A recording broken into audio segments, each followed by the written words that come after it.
And we're live. Welcome to MC and MADD Talk the Civil War. This is episode 15, the Emancipation Proclamation. I have it in my hand here because I actually printed it out.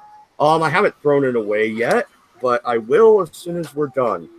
Any beginning thoughts to set the stage, MC? Why exactly did he choose September 22nd to release this document? He was waiting to create this and release this proclamation, all right, when he had a victory, because they wanted a victory. And you think Antietam was a victory? It was close enough to a victory. The South left the field to the North. They did an orderly retreat, and they killed more Yankees than they got killed. Yeah, but they had more people to start with. It was still, they still failed to achieve any of their objectives. All right. I would have pivoted. I would not have stayed. I would not have retreated back to Virginia. I would have pivoted. Strategic or tactically, their objectives were not achieved that day. The only positive thing that came out of Antietam was a furthering of the reputation of Stonewall Jackson and his generalship, which was very, very good. But overall, the overall Southern strategy failed miserably. Right. Furthermore, all right, Lincoln was looking to do this proclamation much sooner. All right, in fact, he had wanted to do it 6 months earlier and had already broached it with his cabinet. Yeah, but he was too busy getting his fucking ass kicked.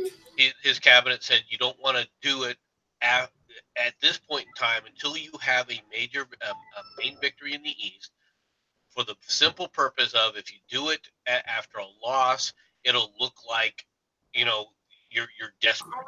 He was desperate. He didn't want the British to enter the fucking conflict or to recognize the Confederacy. So he issued this piece of garbage. What had the Confederacy already done at this point in the war? They already ran the fucking Yankees out of fucking Virginia 3 times. What? They declared themselves a country. No, they declared the draft in violation of their own constitution. Well, you know, desperate times call for desperate measures, sir. Okay, hold on, wait. You're talking about how desperate the North was. You still didn't have a draft in the Union until. Wait till we get to the draft riots. Wait till we get to the draft riots. That's next year. That's the following year. That's a whole year later. Yeah, and New York went into open rebellion. New York City did. And how many uniforms were left in the warehouses in North Carolina? All right. Okay. First off, welcome, Tema. Good luck trying to keep this orderly. Your beginning thoughts on the Emancipation Proclamation before I start to read a little bit of it out.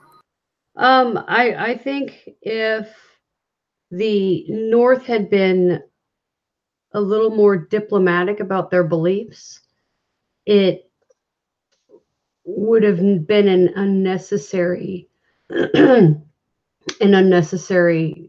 piece of legislature. I think it was well written and well intended, but not used correctly. I think it was used. It wasn't used at all. Okay. Yeah, all right. Yeah. No, it fucking wasn't. All right. It was. All right. Transcript of the Emancipation Proclamation, 1863. It happens to be September 22nd when he reads this off. By the President of the United States of America, a proclamation. Whereas, on the 22nd day of September in the year of our Lord, 1862, a proclamation was issued by the President of the United States containing, among other things, the following to wit. On the first day of January in the year of our Lord, 1863, all persons held as slaves within any state or designated part of a state, the people whereof shall then be in rebellion against the United States. I'm stopping right there. I'm going to put a little mark here. That way I don't lose my place. Okay. Rebellion? Fuck off. Secession was legal. It was a taught fucking instrument. And fuck off, MC. It was wasn't taught. It was taught in West Point, sir. It was not taught as West legal Point. in West Point. It was discussed as a point of contention. It was never Okay. discussed. Then why did Wait, Calhoun wait. have to come? Wasn't Go ahead. there a larger discussion used during that time citing the founding fathers and the anti-federalist papers as a reason that the Emancipation Proclamation was valid? Wasn't that part of the argument? Okay, we're gonna get through the Emancipation Proclamation because there's other points I want to argue, but right now, what he is saying is only in the states in open rebellion are the slaves freed. That excludes large parts of Louisiana, my home state. Okay. That excludes Delaware, which, yeah, maybe they didn't have a lot of slaves, but they did have some. What about West Virginia? They got to keep them. Okay, so slavery within the territory I don't control is now invalid. They are asking for an armed fucking insurrection in the South. They wanted the slaves to do what they fucking couldn't. Prove me wrong, MC. Okay, well, what happened with those slaves in the South? The northern border of the Confederacy, they did run. Deep in the Cotton States. What were they when they ran? They were not freed at that point. Like, motherfucker, no. When Sherman goes marching through Georgia, he has to fucking kick him out of his caravan. He doesn't want him anywhere near him. Just because, well, first of all, that's a lie. All right, there's a difference between not wanting him anywhere near him, all right, and people that are impeding a military operation. After this proclamation comes out, New York goes into fucking straight up rebellion themselves. They're like, we're not fighting this fucking war for. It has nothing to do. The draft riots are not the proclamation riots. That's why they fucking killed the blacks in New York City. They weren't looking for a reason to kill anybody, including that they thought was a threat to their freaking their livelihood. It didn't freaking matter. Yes, the blacks were convenient scapegoats. All right, because at that time, initially, all right, blacks were not allowed to participate. They weren't allowed to go under arms. That changed as well later on. But at that time, when the riots started taking place, yes, they were upset at the fact that African Americans or Black Americans weren't allowed to go into the military. And this is New York City, right? How far north do we need to go? Maine? To fucking make you understand the fact that they didn't. I don't know if you've ever been to New York City, but New York City is not even the entire state of New York. It doesn't contain the United States. It is not the example of the United States and never has been. Just because New York City has its own freaking viewpoints and always had, okay, doesn't freaking mean, well, the rest of this is an example of the rest of the country, because it wasn't. Go ahead. Yeah, go ahead. That's kind of a no true Scotsman response. Yes, it is true that New York has had its own politics because it's one of the older cities and one of the largest older cities in America. Yes. However, that doesn't really have anything to do with what MADD was saying. MADD was just pointing to the point that they were rebelling against the Emancipation Proclamation in the North as well as in the South. But they weren't rebelling. They were. There were soldiers that even wrote home. Look in the National Archives. There were soldiers that wrote home and said, I was not fighting this war to free the slaves. There were people that were upset with it, but those are cherry-picked just to show examples. Overall, it was very well received. You might as well sit up there and take Butler's statement when it came out, because his statement was flat out, it's about friggin' time. They were trying to accomplish what John Brown was trying to accomplish, and he was a fucking terrorist, and he got hung for it. Good riddance. Whether you could talk about what he was trying to accomplish from that standpoint or not, it's immaterial. Okay? What do you mean it's immaterial? That's the whole reason to write the proclamation, is to create an uprising in the South. destabilize and conquer them easier. That was not the only reason for the Emancipation Proclamation. Abraham Lincoln was not a fucking incorrect. All right, this is where a lot of this comes back to. Yes, he initially said, "Look, if I can save the Union without frickin' spilling blood, I would do that." That doesn't mean no. Say the quote right. That's not the quote. Well, say the quote right. If I can save the Union without freeing a slave, I would do that. But what that was a reference to, all right, was he wasn't going to sit up there and if the South came back and said, okay, as long as you don't kill slavery, we'll come back to the Union. He was saying he's amenable to that viewpoint. And the South told him to fuck off. But no, once again, the war's all about slavery, huh? But slavery was already falling out of fashion all over the nation at the time. It was already socially and culturally moving. The society and the nation itself was becoming more libertarian. If they had waited 15, 20 years tops, there would have been no slavery, and there would have been equal rights for everybody. It probably would have been a much smoother transition into egalitarian law.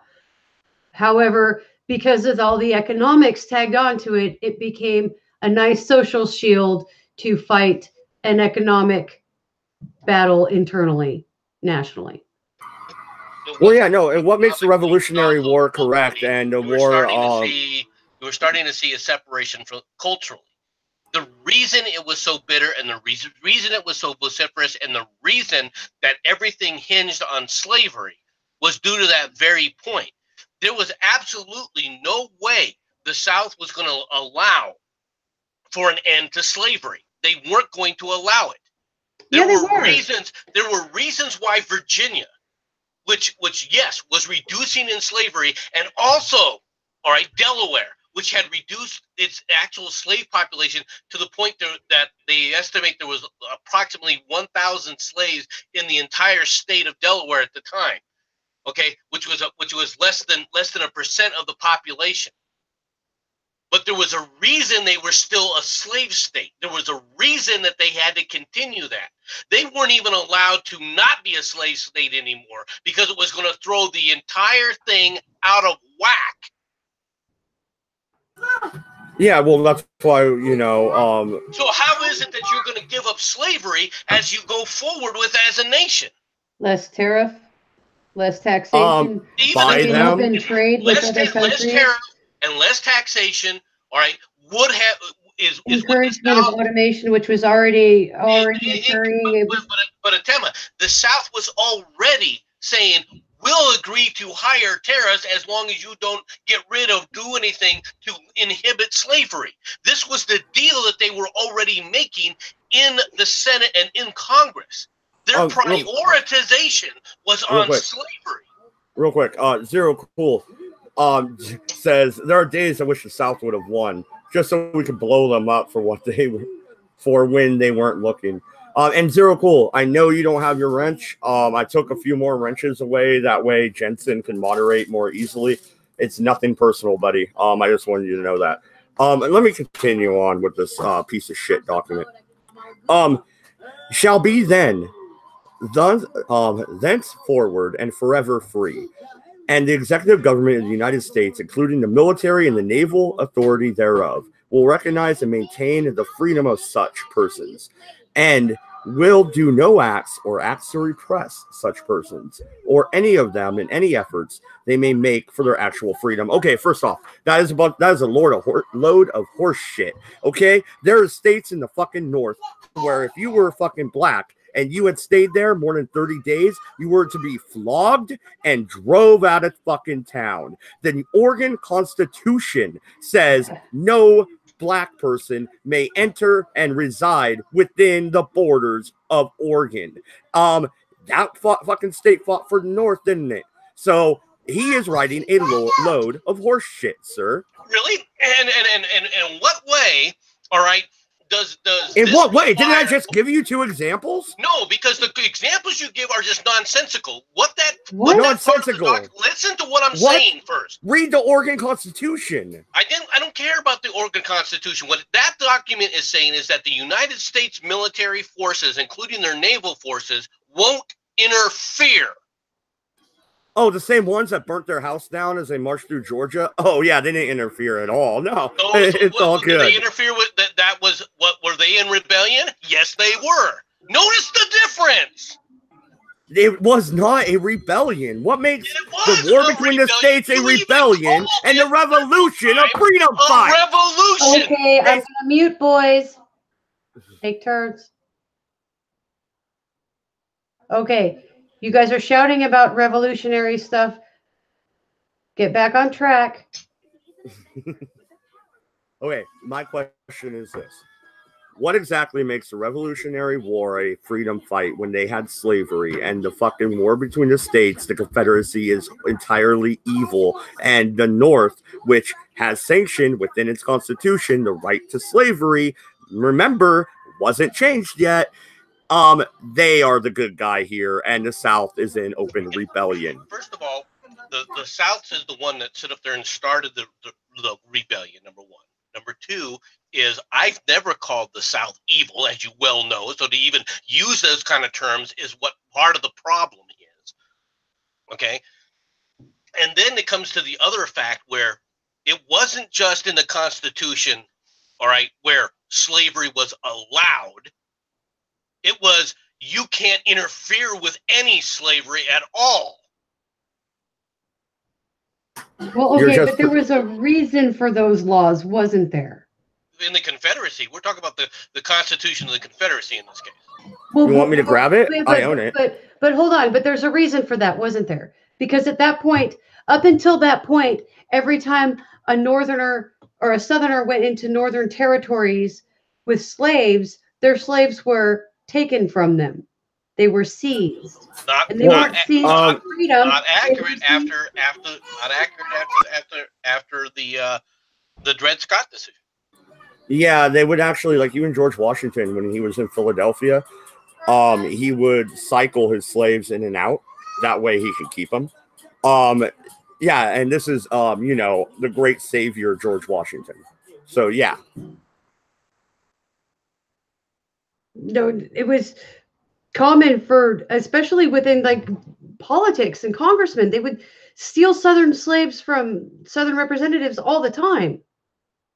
It was regularly done. I mean, it was part of the reason they were having fights in the streets is because it was being done. Well, no, and you want to talk about the slave ships? Not after the Dred Scott decision. You know, you want to talk about the slave ships? And after the Dred Scott decision, it was actually the opposite way, where the South had gangs that were roaming north and grabbing any person of color and dragging them to the South and selling them. Okay, and that doesn't change the fact that the Northerners were taking slaves personally from people and using force of law to do so in public for political reasons. No, and it also doesn't care about the Dred Scott ruling. I'm talking about. But no, I'm talking about why that law was written, MC. You're arguing with me. I'm just trying to add in information so that everybody else listening has context for why the laws were there in the first place.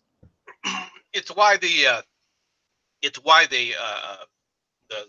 Confederacy did that, but the Confederacy Constitution goes further than that. The Constitution of the United States allowed for the 13th Amendment to be applied. The Confederacy didn't. The Confederacy the Confederate Constitution actually prevented the Confederate government from interfering at all within any slavery actions that were taking place, period. Okay, there's a difference between state to state to state right, which MADD is constantly talking about. But when that gets applied in the Union states, applying their laws, well, then all of a sudden they're violating the federal rules, all right, which hadn't been adjudicated yet until the Dred Scott decision. So you can't have it both ways. You can't sit up there and say, well, we're for states' rights, but when those states' rights were being applied within their borders, we don't like those actions, so therefore we're going to sit up there and null and void them. All right, smartass. I have it in my hand right now. Constitution of the Confederate States of America. What section shall I go to, sir? Like, you want to fucking talk about the Constitution of the CSA? I fucking own it. What? Pull up the one on slavery where they sit up there and where it says the Confederacy shall not make any law abridging it.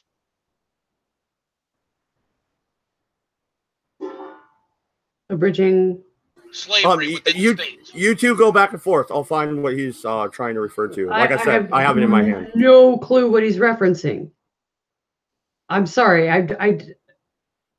I haven't read that Constitution in almost 20 years. So I couldn't tell you what was in it. I was just talking about what was happening historically. All right. Section 9 of the Confederate Constitution. Section 9, paragraph 1. The importation of Negroes of the African race from any foreign country other than the slave-holding states or territories of the United States of America is hereby forbidden, and Congress is required to pass such laws as shall effectively prevent the same. Okay, no slave importation. Okay, they want to perpetuate slavery. How are they going to increase it with no importation? Anyway, Section 2. Importation of slavery had already been outlawed since 1830 in the U.S. Constitution. So real quick. No, Section 2. Congress shall also have power to prohibit the introduction of slaves from any state not a member of or territory not belonging to this Confederacy. This is pointing the opposite way, buddy. No, it's actually not. All it's saying is you can't import slaves from outside of the Confederacy. That's all that said. If you want to perpetuate slavery for eternity, you need an importation. No, you don't. Yes, you do. You don't. You need a breeding population of slaves. You do not need an importation of slaves. All right. There's expansion. Okay. Oh yeah, Tema, go ahead. No, if there is expansion, you do need to import them, right? Never mind. I'm just here to mediate. I'm sorry. No, I wanted you to add to it as well, but okay, Section 3. The privilege of the writ of habeas corpus shall not be suspended unless when, in case of rebellion or invasion, the public safety may require it. Let's see, is there more slavery in here? No. So you're saying that the writ of habeas corpus is so sacrosanct except when there's a rebellion? It was already revoked during the rebellion. They were in the middle of that moment. Well, it's the Confederacy that he's referring to, but it still applies to the U.S. Constitution. This is what this is an earlier comment, an earlier argument we had. Oh, okay. Where he's all upset because Lincoln illegally suspended habeas corpus. Technically, he did illegally suspend habeas corpus. Thank you, Tema. It's not illegal. It was not a rebellion. It was a rebellion. Whether it you was like it or not, it was a secession. No, it was not a secession. There is a legal requirement of how to secede in the Constitution, and they did not follow it. Without actively trying to usurp the American government, you cannot call it a rebellion. They were not actively trying to usurp the American government. They were actively trying to reject the American government. They were actively doing that. They were destroying the actual foundation of the federal government. Oh, good Lord. Hold on. Okay. No, MC. I'm at Section 2 now. I'm still not seeing what you're talking about. That's why I was laughing at you, dude. I own the Confederate Constitution. It's in my hand. You're wrong, sir. I'm not wrong. Good day, sir. You're not. I'm not wrong. You lose. Good day. Get to the point where they sit up there and say that the government of the Confederacy, all right, cannot interfere with slavery. It's in there. It is in one of the articles where it's talking about the powers of the Confederate government. Okay, Article 4, Section 3. No slave or other person held in service or labor in any state or territory of the Confederate States under the laws thereof, escaping or unlawfully carried into another, shall in consequence of any law of regulation therein be discharged from such service or labor. but shall be delivered up on claim of the party to whom such slave belongs, or to whom such service or labor may be due. Is that what you're talking about? Because that doesn't sound like it. That's not what I'm talking about. Okay, MC, if you can't cite it, how can you claim it's valid for your argument?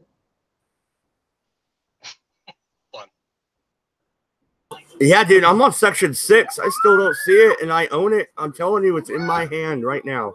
Like, I'm not trying. Let me find the. I'm not trying to pick a side here. I'm just saying if we're going to have the argument, there needs to be evidence. Let me check something. Why are you doing it? Go on and finish the written. No, I'm at the end of the Confederate Constitution. I don't see it, dude. I think I win this one. I'm claiming this a victory for the Confederacy. Hold on. Pick up a bone. Yay, we win! Yeah. This is like first bull run, buddy. You better run back home. Make sure you drop your rifle first. I need a new gun. You dork. Okay, am I bloating a little bit? Hold on a second. Hold on a second. Let me see if I can find this. I'm holding on. What am I? Oh no, I'm not. While you're doing it, just go on and read more of the Emancipation. There's real quick, Zero Cool says, at Mad Dodge, I am seriously asking, did the Confederate Constitution act as a non-aggression pact with the North? Yeah, okay. So we pretty much wanted to be, well, I guess I say we, but I live in Oregon now, so fuck off. But the Confederacy itself wanted to be left alone. They wanted to leave peacefully and have free trade still. Kind of like Brexit. You know what I'm saying? But nope, couldn't do that. Lincoln won't have it. Where would he get his tax money from? That's a famous quote that MC hates when I pull up. But, you know, really, it was kind of a non-aggression pact. It was like, hey, leave us alone, we'll leave you alone. And they wrote the Constitution on the fly, pretty much. The only real difference of how the Constitution was written is immaterial. Fair enough. Go ahead. Hold on. Okay, well then I'll continue.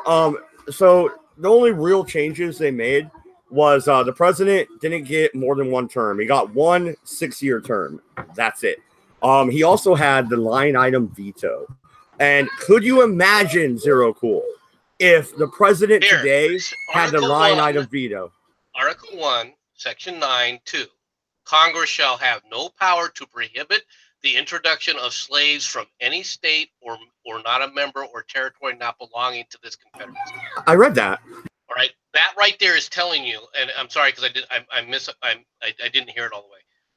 What that is saying is that you can't prohibit slavery of any possibility within the Confederacy. Well, it was holding up the Dred Scott Congress decision.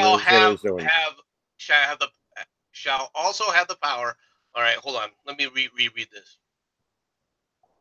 I think you're stretching a little bit, buddy. Well, okay, perhaps I will concede that it is wiggle room worthy. Okay, how's that? I'll concede the point to you.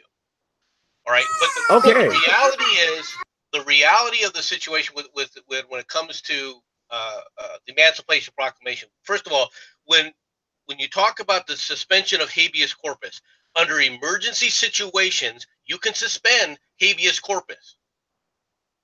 Habeas corpus. I apologize. Habeas corpus. Yes, it's perfectly reasonable to do that. To say that, well, Lincoln wasn't. This wasn't an emergency. Lincoln could do it in. I disagree with you guys. How can you say that it wasn't an emergency and that it was illegal for him to suspend habeas corpus during the rebellion? He locked up newspaper fucking reporters. He rounded them up. He even deported a fucking senator to the Confederacy. He did not deport them. He sent them to another part of the United States. That wasn't the United States. I hate to tell you it, but it was. No, it wasn't. Okay, Yes, it you can't have was. it. No. Fuck Was off. the You cannot entire have this both time. fucking ways. This is the No, whole thing. no. You claim Tell me, that cake. No. You claim that the Confederacy wasn't part of the United States. I have always asserted and still assert, just like Lincoln did, that no, they are still part of the United States. And you're wrong, just like he was. I wasn't wrong, and guess what? It was proven you were wrong. By force of arms, it doesn't make your argument correct. Because you can beat me up on the schoolyard doesn't make you fucking right. Force of arms at this point in time, whether you like it or not, is exactly why they talked about having a strong federal government. When you guys talk about the Confederacy did not threaten They transformed the United States. When you guys talk about that the government, that they weren't trying to destroy the government of the United States, that is exactly what they were doing. What they were trying to do when they created the Confederacy was say federal law, all right, is subservient to state law. This is a total this is a total destruction of the governmental powers. The whole reason that the Articles of Confederation failed was on that exact premise. And what's more is because of that, they said, if you don't have a central federalized government to some degree, and at least sit up there and start doing some kind of centralization to where we create a process and we establish what the process would be. The Confederate States then said, we don't care what you say the process is. We're going to sit up there and ignore the process and do it ourselves. We're going to sit up there and say the state, it overrules the federal power. And this is what it does not. It does. That's the problem that you guys continue to come up against. The reason it can't. The 10th Amendment. It doesn't. The 10th Amendment does not apply in this case. Yes, it does. All powers are granted to the federal government or to the states, or granted to the fucking states or the people thereof. Therefore, secession is granted to the fucking states. But if you look at the power of what it takes to become a state and how this thing works, it does not sit up there and do that. It does not sit up there and give the states the power to secede whenever they so desire.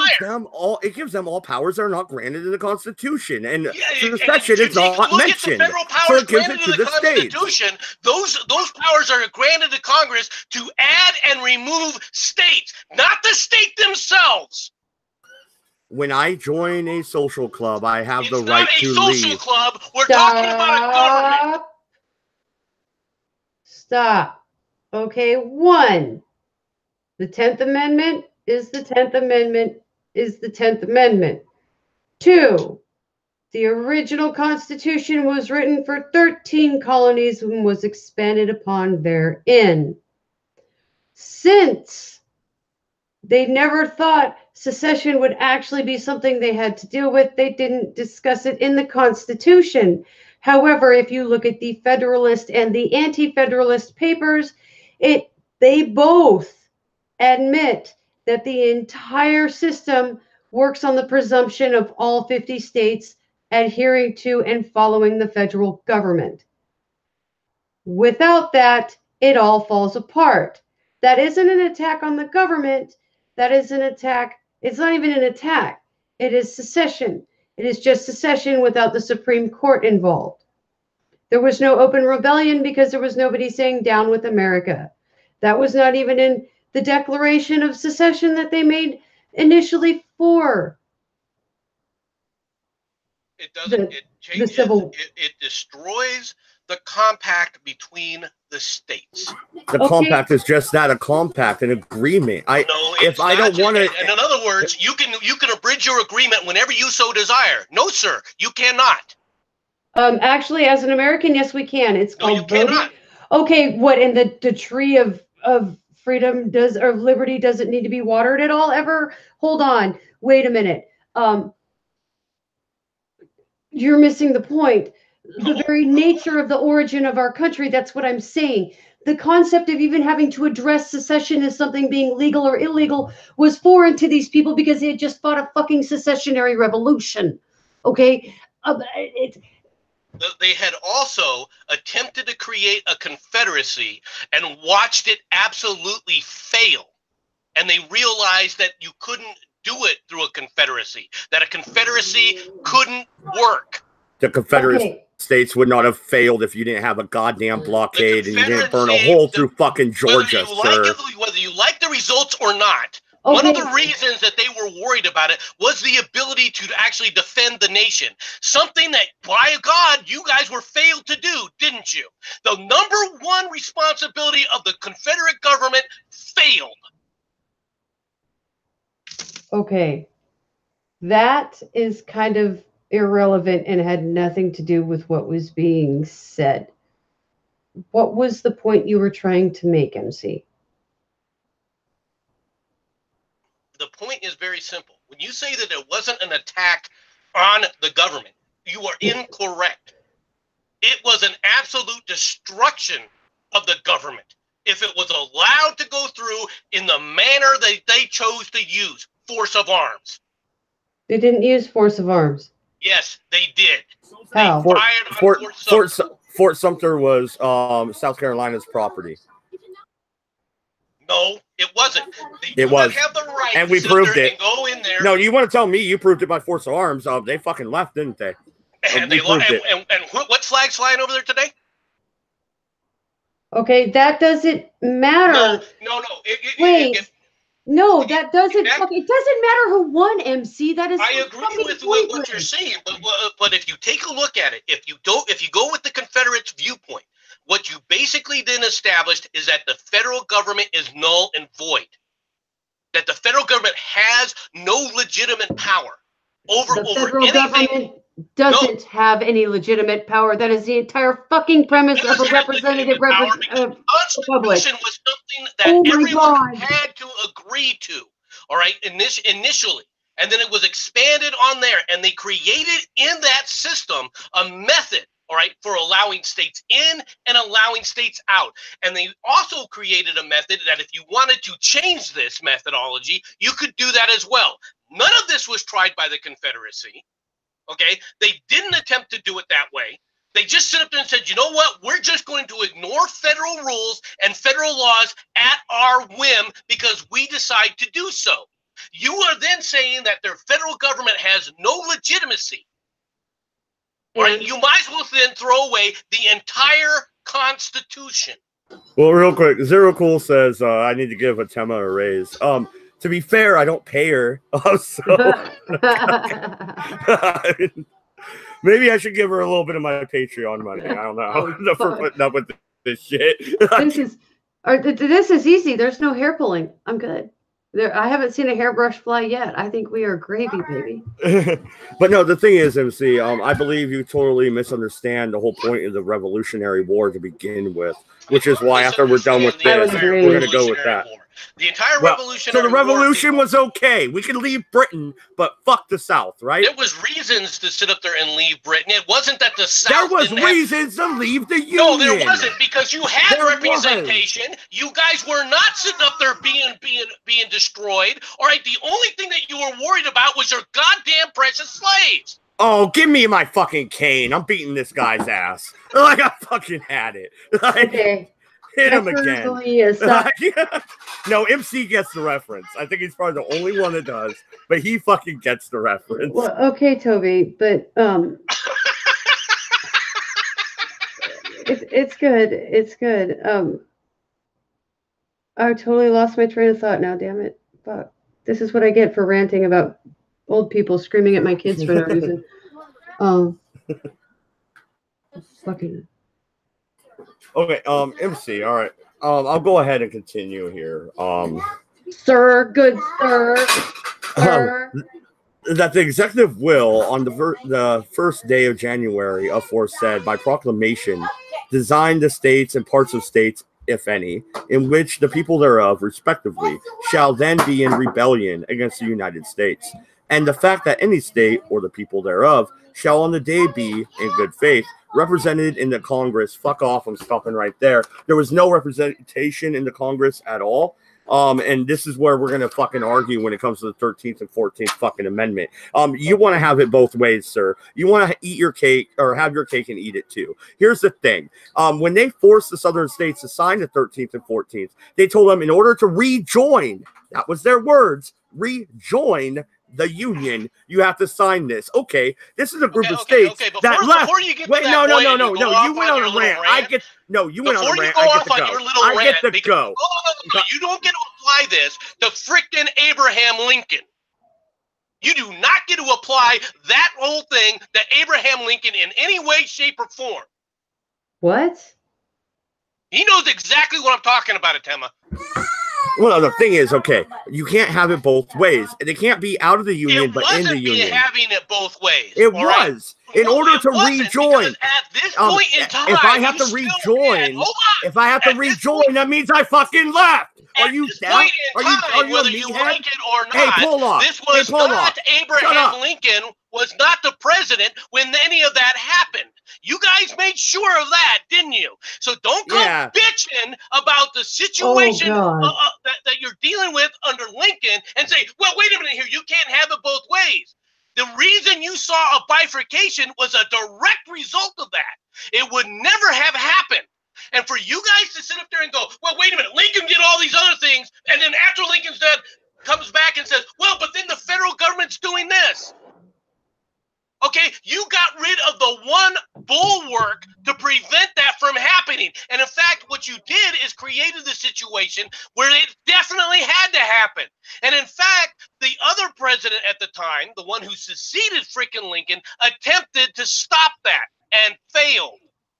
Well, he was a Southerner, and he was. It had nothing to do with him being a Southerner. He was the same way as Lincoln did. He did have the philosophy. It was his point of view, just like Lincoln's was, is that the states never left.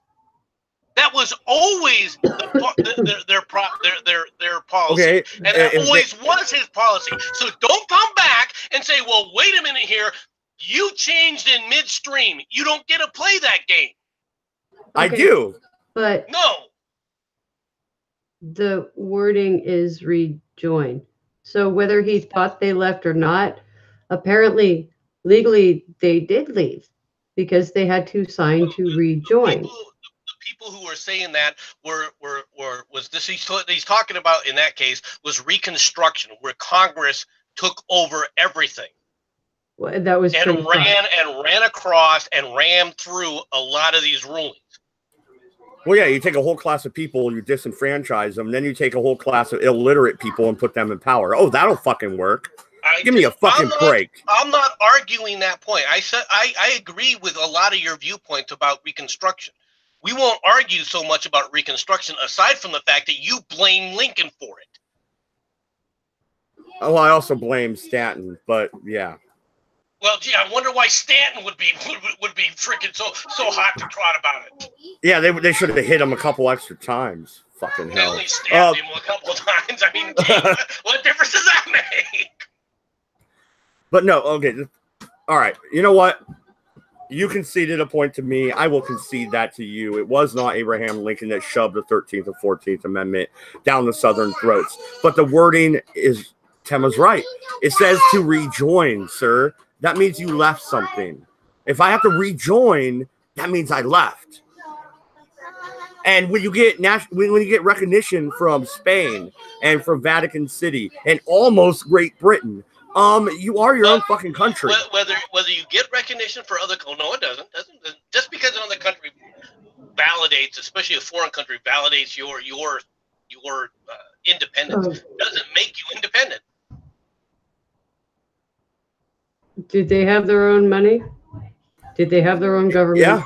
Yeah. No. I have some Confederate money. It doesn't mean you're independent.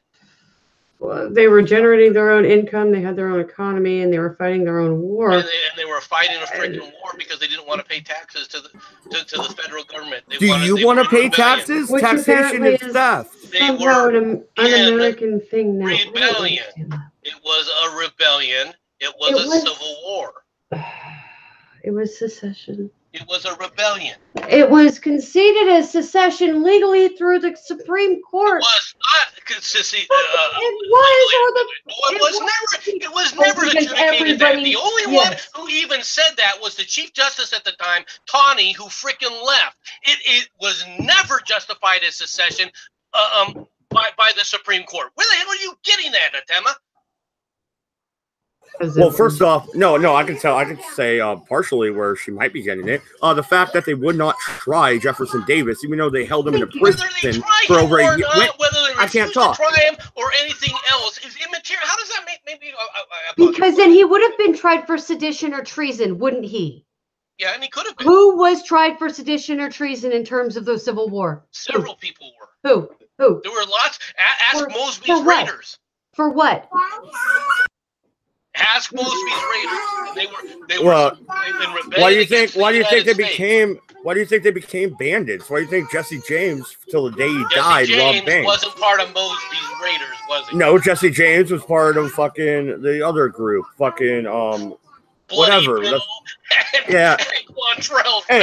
Hey, don't you slander fucking Jesse James, all right? He's fucking awesome. Kisses my fucking rebel ass. Oh, he deserved to be shot in the back of the head fixing a... Never mind. I'm not getting sidetracked. God damn it. No. If I could actually talk. You know the reason why they never tried Jefferson Davis in open court? Because the trial would have been in fucking Richmond, Virginia. He would have been found innocent, and he would have solidified the fact that secession is legal. They would have won through court what they lost through war. That's nonsense, and I'll tell you why it's nonsense. All right. First of all, he was going to be tried in a military court, not in a civilian court. Okay, so whether it took place in Richmond or not was absolutely immaterial to the makeup of that court and the makeup of that jury. So the idea that somehow he was going to be found innocent is nonsense. The other reason why that they did it, that they decided to let it go, was because Congress at that point was trying to put things together. They weren't always as adversarial or as demanding. They were like, okay, we need to start allowing some kind of rendition to allow bygones to be bygones. And we had it. It's done. It's over with. All it was going to do to continue that at that point would have been to further inflame passions. And the federal government understood that at a time period when it's trying to put the pieces together of a nation. That's why he wasn't tried. It's not because they were afraid that they weren't going to get a conviction. You're full of shit and you know it, dude. No, I'm not. You're going to tell me a military court would not have found him guilty? You're going to tell me that's why they were scared to do it? They were scared to do it. Why not? Why wouldn't they? They fucking spent a decade making him sound like he fucking wore a dress trying to escape. You're telling me they didn't want to hang this fucker? They didn't want him right next to mud? Come on. You're applying that to everybody, all right? And it wasn't everybody in the North. It wasn't everybody in the Union. There were people that didn't like Jefferson Davis. There were people that blamed him for the entire Civil War.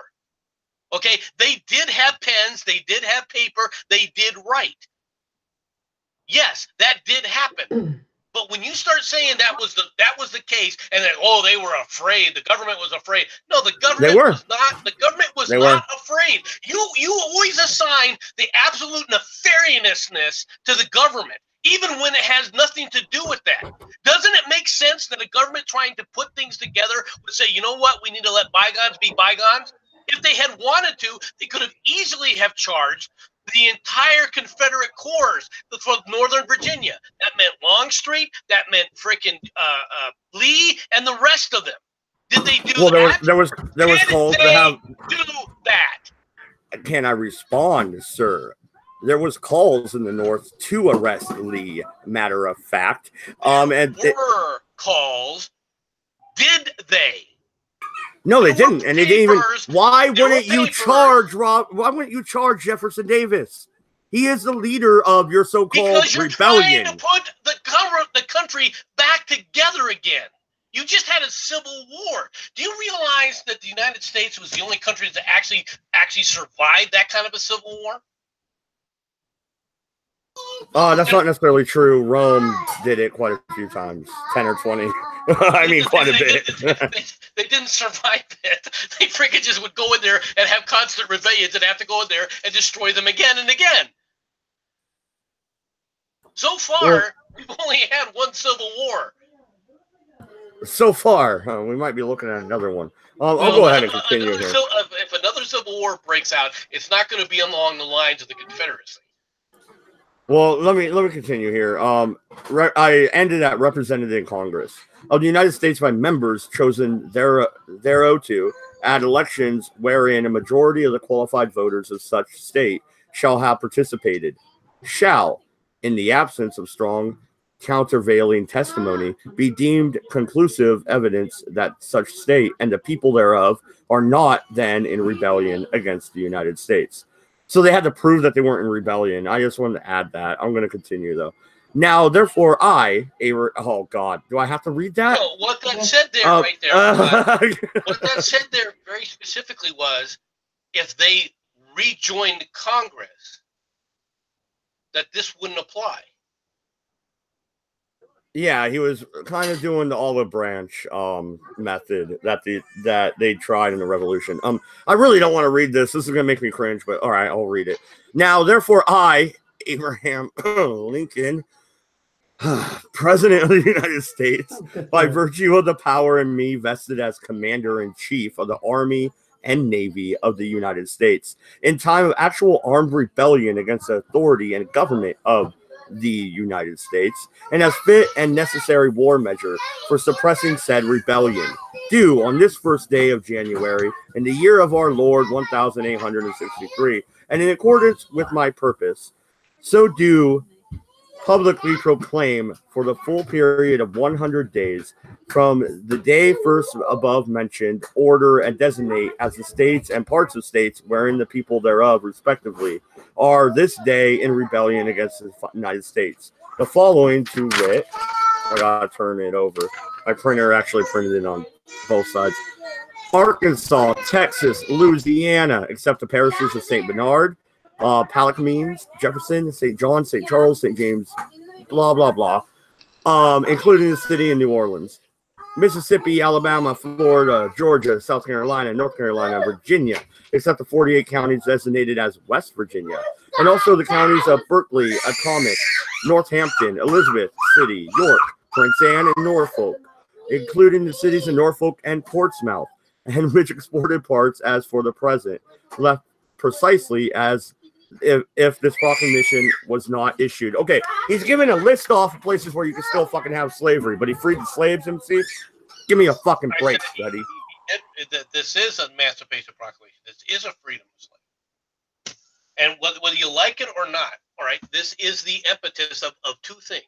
One, yes, it is an impetus of the mass escape of slaves as the Union comes through and Union forces go through an area.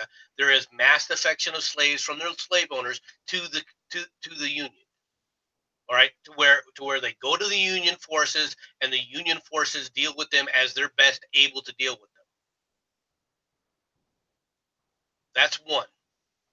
And that, of course, has a negative impact. Did it encourage mass rioting and everything of slavery in the South? No. There was no big slave rebellion that took place. The other thing, however, it did do is it reinforced and rehelped the idea of why they were fighting the war for the Union cause. And even more people flocked under the banner when they called up for more troops. And this was desperately needed.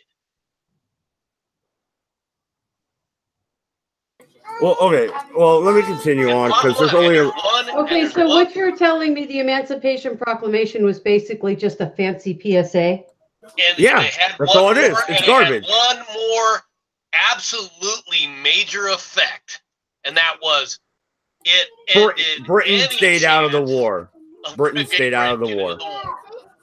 Yep. Britain was a cunt hair away from joining the war, by the way. Like, fucking tiny. They were there. They're about to fucking support the Confederacy. Let's finish this up. They weren't so necessarily about to support it. That's a bit of a misnomer. They were, however, prepared. They were preparing to recognize it. Now that's a lot different than full-on support. But yeah, but internationally, they could have broken the blockade at that point. They would not have done that. I've told you this many times. They would not even attempt to try to break the blockade, because if they attempted to do that, then any blockade that they ever did, all right, could then easily be justified as breaking it by other powers, all right, and they weren't going to do that. If you take a look at the well, real quick. at that time, what they were looking at was what they called a complete blockade versus what was called a partial blockade. And a partial blockade, people were saying, well, that's illegal. If you can't truly blockade them, then it's not really a blockade. A blockade isn't total. All right. Well, the British themselves had to deal with those situations. All right. And they had already come to the conclusion that from a legal standpoint, their legalism was, we declared a blockade. Just because it isn't 100% effective doesn't mean a blockade it doesn't exist and can't be recognized. And that had always been their position. Okay. All right, let me continue on. And by virtue of the power and for the purpose aforesaid, I do order and declare that all persons held as slaves within said designated states, which I fucking numbered off, which I didn't want to, and parts of states are and henceforward shall be free, and that the executive government of the United States, including the military and naval authorities thereof, will recognize and maintain the freedom of said persons. Not like they really gave a shit. That's not in there. That's my personal thoughts on it. And I hereby enjoin upon the people so declared to be free to abstain from all violence unless in necessary self-defense. And I recommend to them that in all cases when allowed, their labor faithfully for reasonable wages. Okay. How exactly is he gonna fucking enforce this, man? The military enforcement. That's exactly what he's saying. Oh, the military didn't enforce it though. We're gonna get the fucking military that. did enforce No, it. It did not. It burnt down their fucking houses. It did not burn down their houses. Yes, oh my god. A list of northern atrocities during fucking the march through Georgia. Shall I start? The myth of the northern atrocities on the march through Georgia. Myth? What you're referring to. The myth. Yes, the myth. The overexpanded myth. My ancestor who fought for the South is rolling in his grave right now. I can't believe you. The myth? Yes, the myth. Okay. I'm not saying that go ahead, jump in. That were committed. I'm just saying that they were that his massive scale that he talks about is way overblown.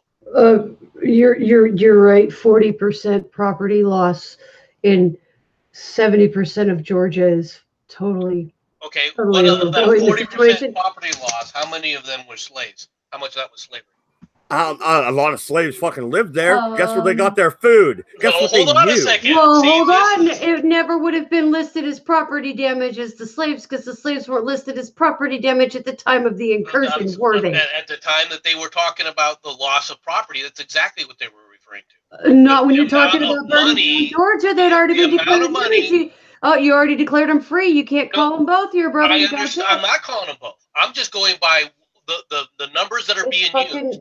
The value of a frickin' farm or a plantation, what it was rated at prior to the Civil War versus what the value of that was after the Civil War is what they're using to create those numbers and that calculation.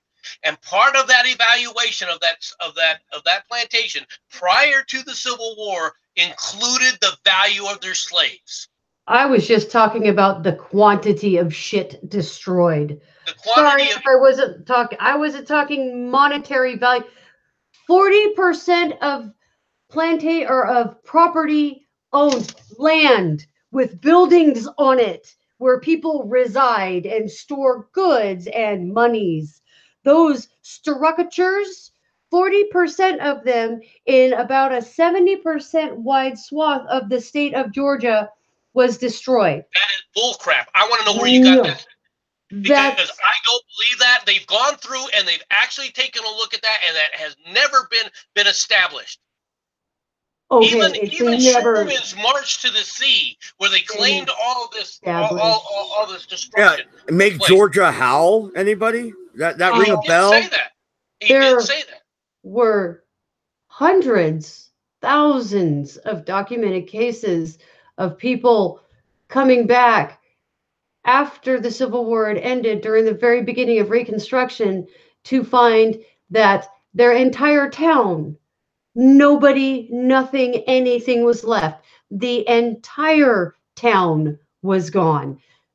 That was more than 1 or 2 towns in the Civil War, MC. You have to start showing me where that documentation is, because I'm telling you, it wasn't. You're as wrong, dude. I learned this in high school. This was the beginning of total war. Because they want to sit up there and hammer on freaking Sherman specifically. Yeah, in public, no, in public school, they're totally anti-union. In public school, give me a fucking break, not sir. Everyone is sitting up there anti-union, and they definitely, none of them are pro-frickin' Sherman. You can't sit up there and tell me that these guys are pro-Sherman in any way, shape, or form. Sherman's a piece of fucking shit. There's a whole class of people. Regardless of that, stick with the point. And I quote, stick there's a whole class of people in the South, men, women, and children who must be exterminated before we can have peace. End quote. That is direct from Sherman's mouth, and whether you like it or not, there were not mass freaking graves that were that came out of that. There wasn't? Matt, no, there wasn't. And you can take a look at the march, and you can take a look at the casualties on that march, and it doesn't match. It doesn't add up. You can look at the actual statistics. A lot of this stuff was way overblown after the fact. Yes, was there property damage? When a battle took place near a town, towns constantly got destroyed. If there was a battle near a town or in a town, yes, those were destroyed. I'm going to read the chat real quick. Exiled Opinions, what's up, brother? He says, dude, the North destroyed entire counties to stop the South. Entire counties. The only place where even something close to that took place was actually in Virginia, all right, in the Shenandoah Valley. No. No. It happened all over the place. They would burn through villages and towns, large swaths of area. They would literally just burn it to keep people from being able to fight there. I lived in Texas, dude. There's like markers and shit put up where fires were started and blew through. And it'll say how many people died in the fire, and it'll tell you the year. And oh, lo and behold, it's fucking the Civil War. Oh, I'm sorry, I don't have a book to hand you for that, but it's a fucking historical marker. What, 450 something or other in Central Texas? Okay, so there was a battle somewhere in Central Texas where they had a battle. That was not an entire county. No, they burned the county out to keep the Southerners, the Confederates, from fighting. They killed their families to keep them from fighting.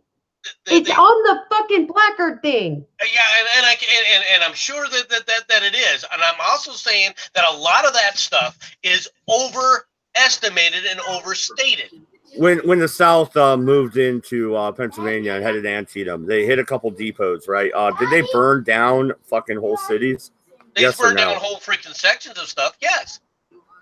I call bullshit. No, you can say this bullshit all you want. It's not bullshit. If you sit up there and take a look at what was left at Gettysburg, Gettysburg was virtually wiped off the map. It has as much to do with the North as it does the South, sir.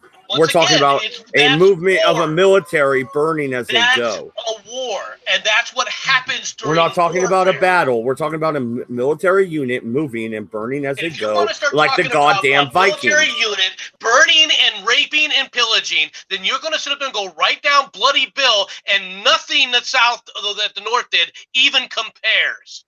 What?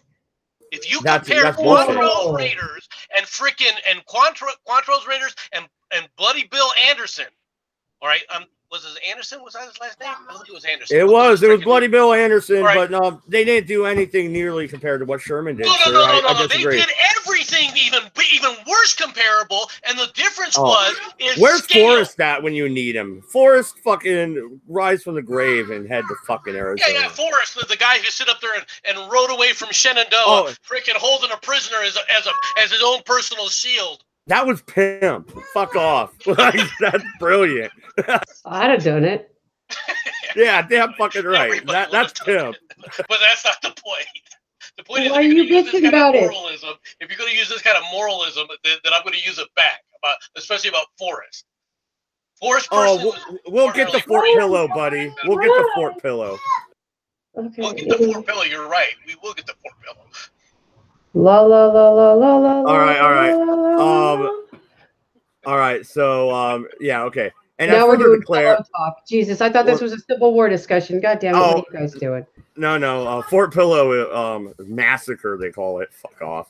Anyway. they only shot hundreds of people.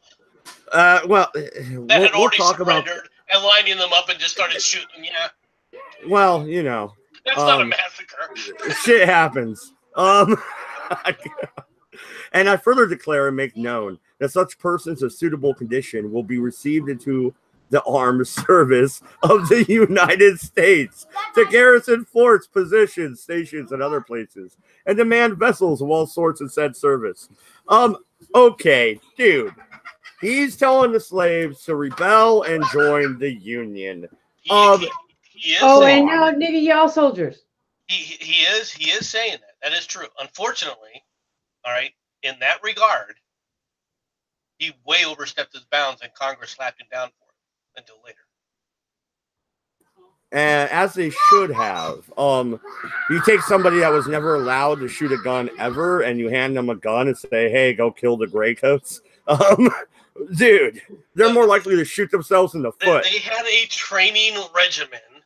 They were not letting people just join the military and immediately go to the front. Ask the Irish. Yeah, they were. The Irish, they weren't doing that to the Irish. The Irish said, "Look, I've joined you." As soon as you walked off the boat, fuck off, dude. As soon as you walked off the boat in New York, they're handing you, "Hey, welcome to America. By the way, join the Union." Like, seriously, dude. As soon as they walked off the boat. And what were they doing in the South? Fair enough. All right. I'll concede that. Same thing. Both groups still went through training prior to actually going to the front. But we only got a couple. We got a couple short paragraphs here.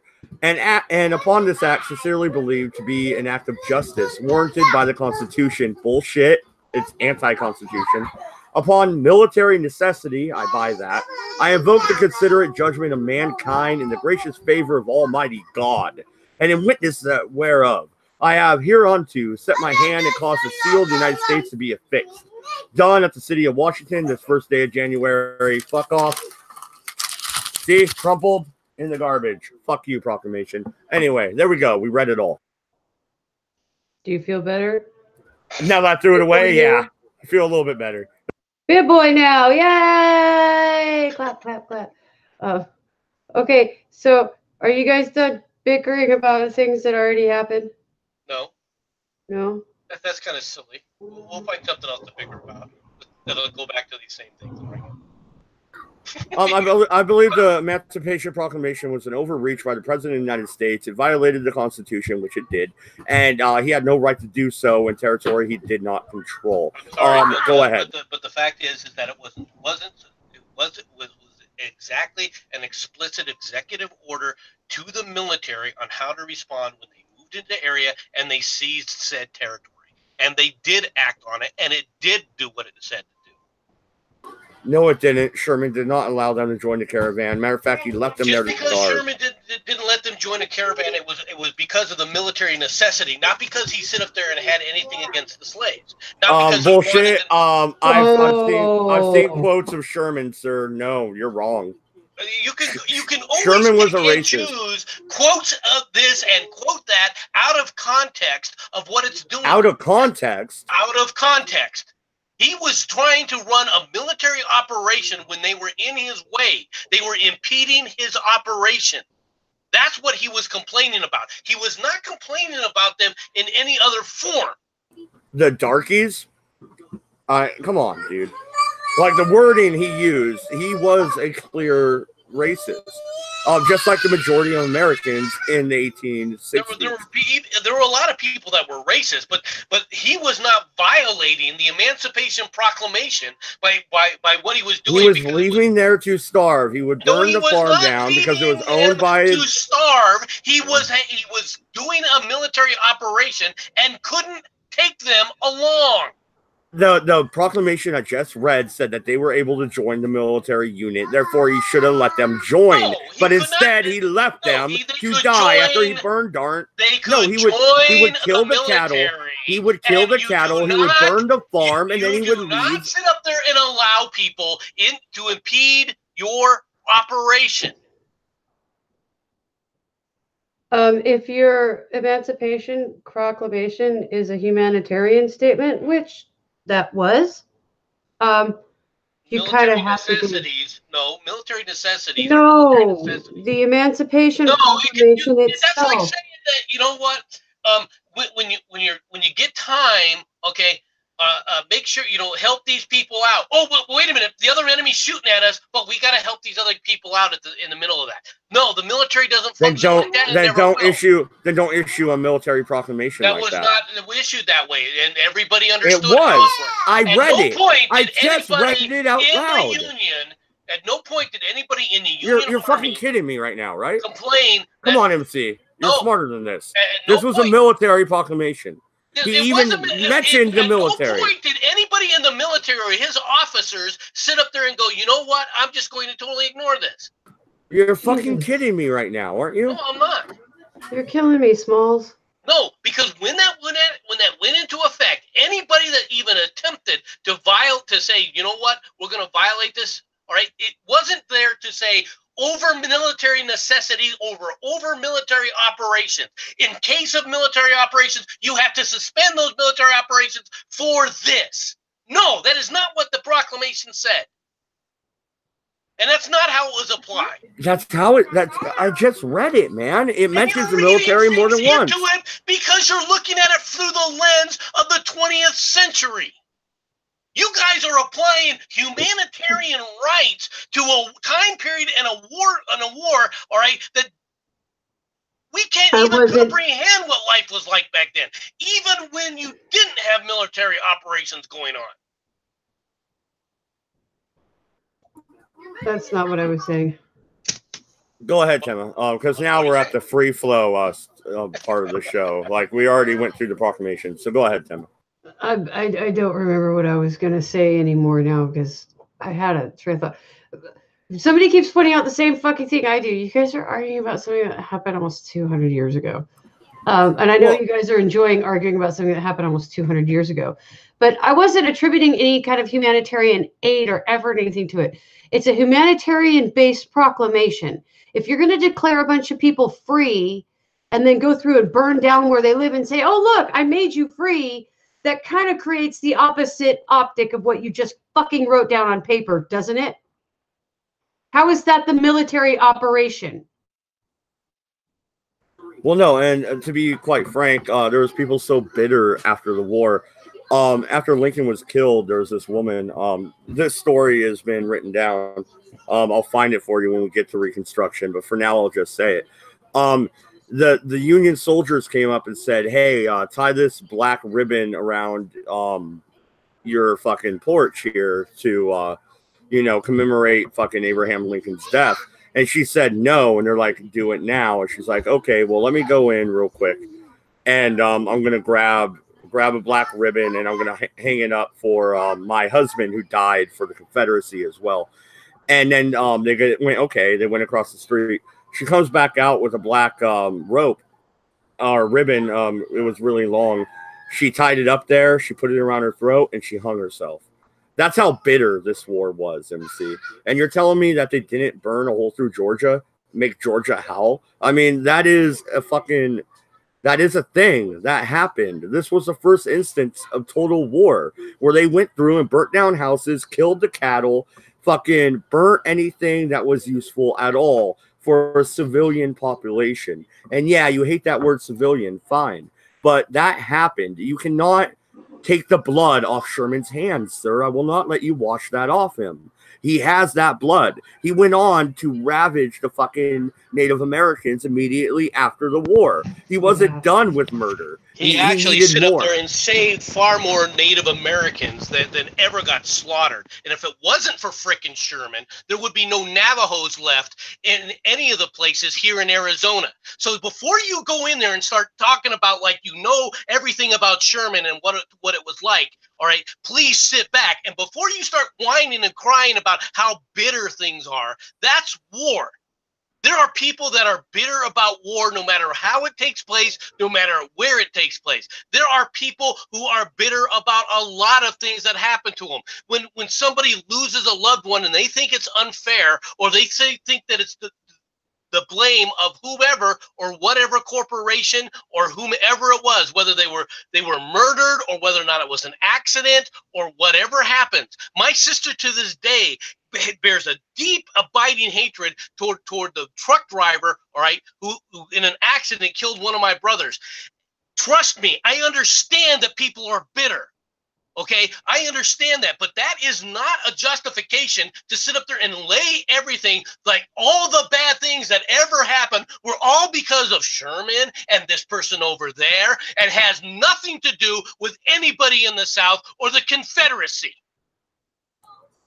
There were some people that were idiots in the Confederacy as well. Braxton Bragg comes to mind first off. And I don't lay everything at Sherman's feet. I also lay some at Grant's feet. To be more specific, also Abraham Lincoln. Funny, you tend to sit up there and lay more at Grant's feet than even your great hero Robert E. Lee does. What does that tell me about you? Well, I did name my son Robert Edward Lee and then my last name, so yeah, fair enough, sir. I named my own son Robert Edward Lee, so yeah. I don't know, MC. You expect MC to be out there advocating for things that mattered to you 15 years ago. That's true. Memes. When I hammer on memes, that's true. And sticks, hex and hammer. Well, that's true. Okay, pot, meat, kettle. You guys are all guilty of the same shit. Relax. But different situation, actually. Well, no. A little bit of difference there, contextual. Well, no. Okay. Well, no, I was just gonna say, fair enough. MC, I don't know exactly what battle is next for next week. Do you know? We just talked about Antietam, so it's back to the west, right? Chattanooga campaign. I don't think that we actually, to be honest, I think the next one is Fredericksburg, isn't it? Oh, okay. Yeah, no, and we can just skip Chattanooga. I mean, it was a small engagement. We'll get to Chattanooga, but Chattanooga doesn't happen. Most of the Chattanooga battles basically take place in '63, and we're still in 1862. Fair enough. And Tema, you did a great job helping out. If you want to come back next week, we won't be far, at anywhere near this heated, because I knew we were going to argue over the Emancipation Proclamation because I think it's garbage, and he doesn't. And I just knew we were going to argue over it. So. I think it had a purpose, but I think it was more well-intentioned than properly thought out. Did it serve its purpose? No. I disagree. It served two of its primary purposes. One, I think it prevented England from recognizing the Confederacy. And it also set up there and gave a moral impetus in the Union to fill out its ranks. I think it was unnecessary. I think the entire concept was unnecessary. I think it was silly. And if any of these people had taken some time to pay attention to anything, they would have seen that this stuff was already falling out of favor. And in less than a generation, it was just going to be legalized. It was going to be outlawed everywhere. I think you're myopic in that regard. No, that was the same stance Robert E. Lee had. He thought that slavery was headed out. So did Jefferson Davis, which would be why at the end of the war they freed the slaves that would serve for the Confederacy. And you fail to recognize that, MC. I bring it up over and over. And if they would have done it at the very beginning, there wouldn't have been a Confederacy, would there? Alexander Stevens, I believe is his name, the vice president of the Confederacy, was an avowed slaveholder. He wasn't going to give up without a fight. That is true. A lot of South Carolina, Mississippi, same way. But what I was trying to say is that it's something that's going to change. It was already a cultural fashion that was falling out of fashion. It's like, to give it kind of it's far less expansive or whatever, but gay marriage. Gay marriage was something that Americans would not have accepted 35 years ago. However, recently, over the last 10 years, you've seen Americans are completely okay with gay marriage because the culture has decided that it's okay.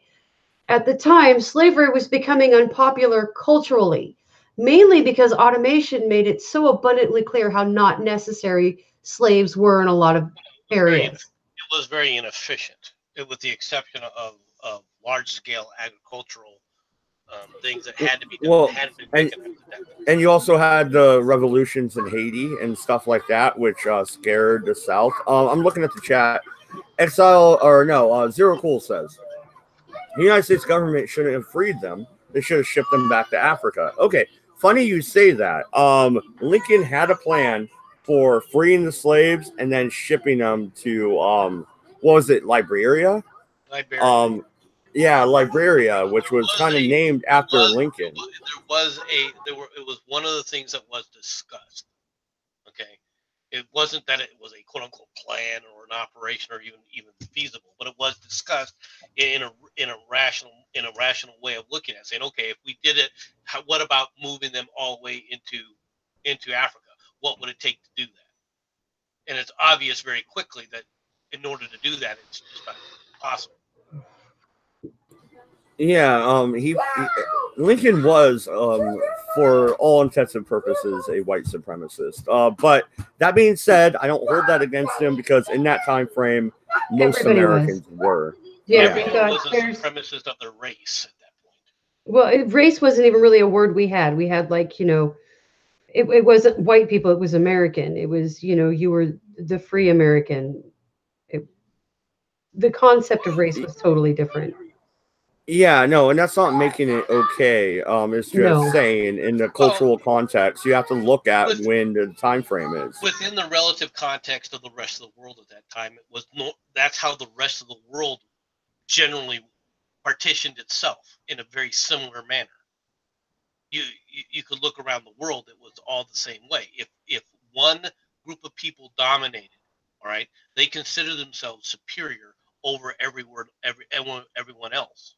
Because they were egalitarianism being practiced anywhere in the world. Yeah, absolutely. And I do not hold that against Lincoln. I hold him suspending habeas corpus, locking up reporters, and waging a war that he orchestrated against him. He did not. But he did. We talked about Fort Sumter. We talked about Fort Sumter. You've already lost that battle. All you had to do was. I didn't lose. I didn't lose that battle. I believe I won, but we're not going to revisit that. That was like episode 1. Go check that out if you guys are interested. If you want to see yelling back and forth, that was a good one. Fuck, I'm good. I may have to commandeer the mute function from time to time with you too, but. May? We were kind of expecting you to do it, to be honest, more often than you did. Well, I don't want to interject, and half the time, honestly, I'm not that well versed on the Civil War. So, mine is a cursory homeschooling version. Don't feel bad about it hitting either one of us with a mute button when we're yelling. So, but if you guys start getting too loud, I will. I'm sorry. I'm a libertarian, but I also believe in taking turns. Yeah, no, and that's why I asked you to come on, because I knew this episode was going to be this way. Anything else, you two? Or are we pretty much done? We usually go about an hour for this stream. We've gone about an hour and a half now. So. No, I'm finished. I like turtles. All right. Well, I really want to thank you, Tema, for joining. Welcome to the fucking arena. MC, it's a pleasure as always, sir. And Fredericksburg. I believe the South won that battle, so that'll be nice. At this point in time, we'll go back to the north. We're going to have to backtrack a little bit, but I think Fredericksburg is very important. I don't know. Zero Cool is saying the second Battle of Bull Run is next. Oh, we covered that already. No, the second Battle of Manassas has already been covered. Yeah, we already hit that. We also hit Sharpsburg already, right? Or no, we haven't hit Sharpsburg yet. Antietam is Sharpsburg. Yes. Oh, that was the last episode. Yeah. Well, sorry. Like I use the 2 southern weeks names. ago, and he You can't use the even northern. remember his own name. Yeah, yeah. You use the northern names. I use the southern. It gets fucking mixed up. Thank you very much, guys. This has been MC and Mad Talk to Civil War, episode 15. Check out the Red Eye tomorrow around 3 Pacific time. I'm not sure what we're going to talk about yet, but we're right. Oh, no, I do know, actually. All right, so I'm going to split it up into 2 episodes. First hour, we're talking about Guy Fawkes because it's the 5th of November. Oh. Second hour, we're going to talk about suicide prevention. One of my best friends killed himself on November 5th, and I wanted to do this last year. I didn't do it. We're going to do it this year. So I'm going to split it up into 2 separate red eyes. So you guys will get like 103 and 104 in one day. So check that out. And if you know anybody suicidal, give them the prevention hotline. It will be in the description on tomorrow's second red eye. But it's an important issue to me, and we're going to cover it. Thank you very much, guys, for watching. Good night, good luck, and don't fucking go to France. Peace.